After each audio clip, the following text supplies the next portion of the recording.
হরে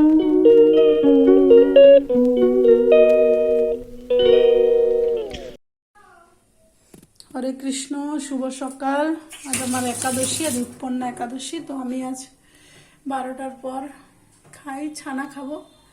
তো আমি কি দিয়ে ছানা, দই দিয়ে আমি ছানা বানাচ্ছি। তো দই দিলাম কিছুটা, এবার আমি নাড়বো। ঠিক আছে, গ্যাস কিন্তু একদম উস্কে দেবো। এবার আমি ছানাটা করব। নাড়তে থাকতে হবে, সমানে নাড়তে হবে। আমার এখানে এই রান্নাঘরটা চিমনিতে আড়ালে হয়েছে, ওই জন্য আমি ঠিকঠাক করে দেখাতে পাচ্ছি না, টর্চ চালানো যায় না ভিডিও করার সময়। তো এটা আমি দই দিয়ে ছানাটা করলে সুবিধা কি, ধরুন আপনি কোথাও বাইরে গেছেন, তো সেখানে কাগজি লেবু কোথায় পাবেন, কোথায় কাটবেন। হয়তো হোটেলে আপনি ছানাটা করতে পারবেন, কিন্তু আপনার যদি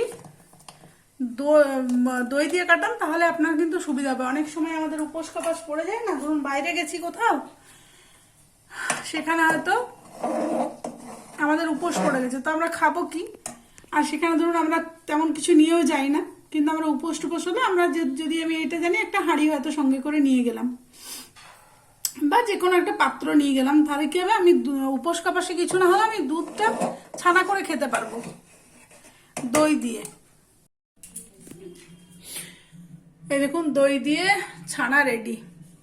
কি সুন্দর কোষকোষ ছানা হয়েছে না। তো বলে দিই যে পরিমাণটা, 3 প্যাকেট যদি দুধ দেন তাহলে কিন্তু এই দেখুন 400 গ্রামের একটা পুরো দই লাগবে আমুলের। ঠিক আছে, 400 গ্রাম দই, তার সঙ্গে 3 প্যাকেট দুধ। এটা কিন্তু আমরা যারা একাদশী, উপোস কাপাস, বিভিন্ন অষ্টমী এইসব করি, তাদের জন্য কিন্তু বাইরে গেলে আর কোনো ঝামেলা থাকবে না, শুধু সঙ্গে একটা হাঁড়ি নিয়ে নেবেন, কারণ অনেক জায়গাতেই রান্না করা যায়।